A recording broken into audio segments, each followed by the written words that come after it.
Bonjour, dans cette vidéo, je vais te montrer comment tu peux utiliser le canevas qui est à l'écran pour pouvoir répondre au problème qu'on te pose ici, c'est-à-dire de trouver la décomposition en produit de facteurs de premier de chacun des nombres qui sont représentés ici, de trouver ensuite le nombre de diviseurs et enfin de trouver la liste complète des diviseurs.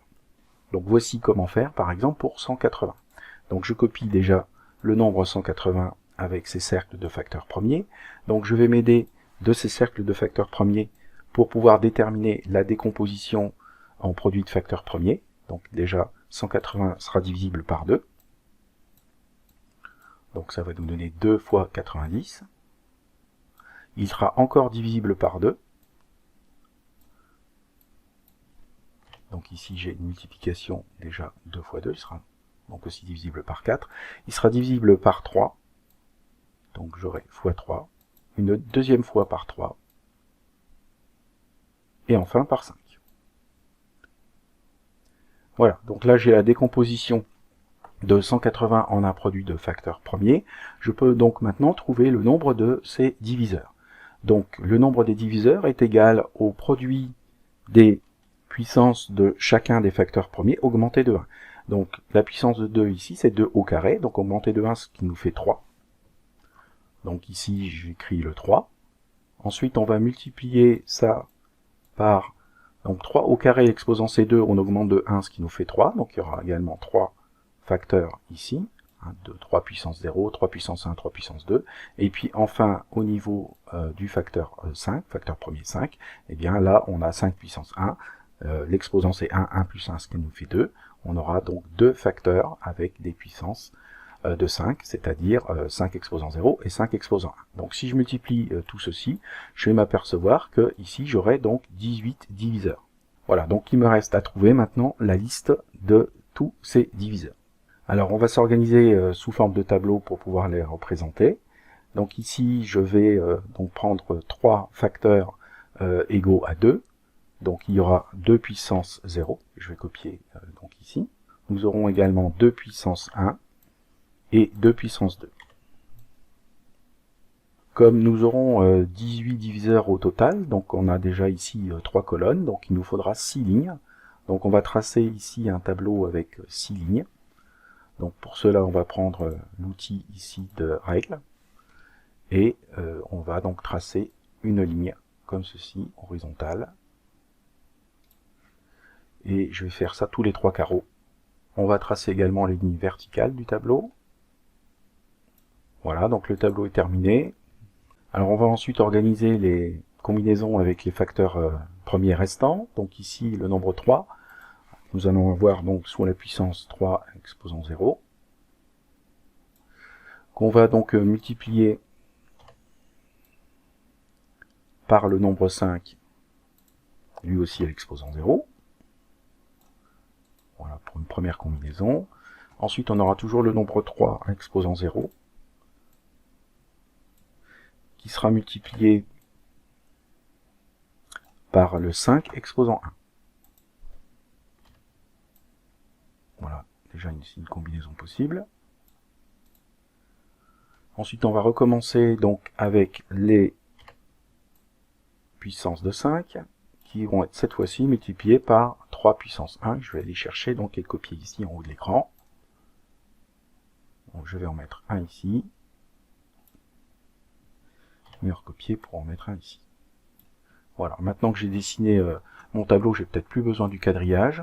Donc je vais supprimer ici le quadrillage, qui me permettra de placer plus précisément ici les objets que je viens de sélectionner.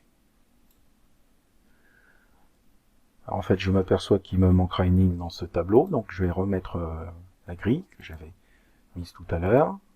C'était celle-ci. Et je vais retracer donc avec la règle ici une ligne supplémentaire. Donc à 3 carreaux d'écart verticalement. Voilà, donc je vais recopier encore les facteurs 5.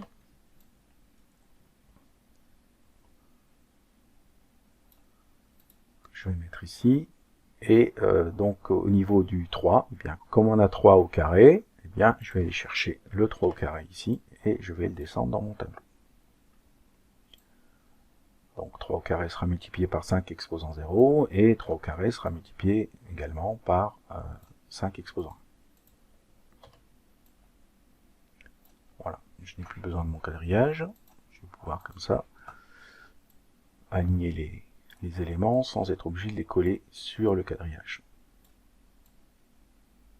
Voilà, donc mon tableau est prêt. Maintenant, on va mettre donc les résultats de chacune de ces multiplications. On va peut-être d'abord commencer ici par les en-têtes de colonne. Hein. 2 exposant 0, ça nous donne 1. Donc pour ça, on va les chercher ici dans les number cards.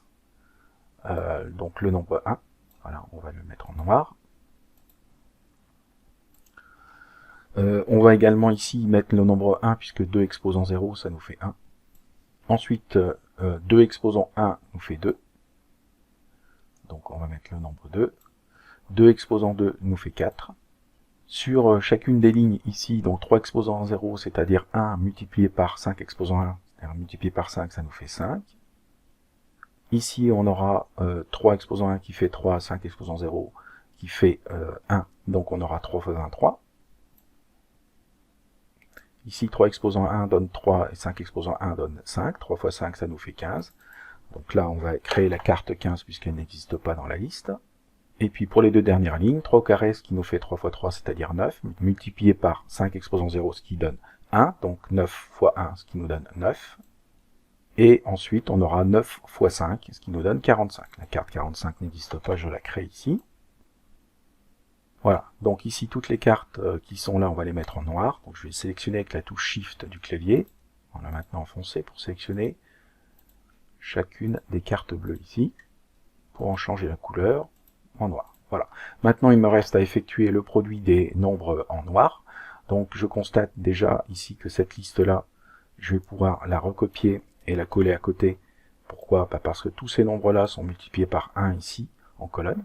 Hein, donc, ça nous donnera évidemment exactement les mêmes nombres. Même chose ici, pour cette ligne-là que je sélectionne, puisque multiplié par 1, ça va, je vais la copier donc, et ça va nous donner ici 1.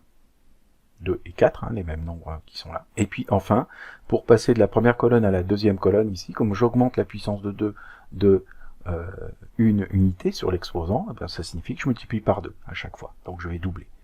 Donc ici, je vais mettre le double de 5, ce qui va me donner 10. Alors, on peut le retrouver ici en faisant un 5 fois 2, bien entendu. Donc ensuite, le double de 10 qui va me donner 20. Carte 20 n'existe pas, je vais la créer. Le double de 3, c'est 6. Je vais aller chercher un 6. Le double de 6, c'est 12. Je l'ai ici. Le double de 15, c'est 30. Il va falloir le créer. Le double de 30, c'est 60. Donc on va chercher le 60. Le double de 9, c'est 18. Le double de 18, c'est 36. Le double de 45, c'est 90. Et enfin, le double de 90, c'est 180. On retrouve bien sûr le nombre lui-même, sachant que 180 divise par 1 est par lui-même. On va sélectionner ici toutes les cartes numériques du tableau pour pouvoir les mettre en bleu. Cela représente donc la liste de tous les diviseurs de 180. Voilà, maintenant à toi d'utiliser le même procédé pour pouvoir continuer l'exercice avec les nombres 350, 490, 675 et 1452. Bon courage, à bientôt!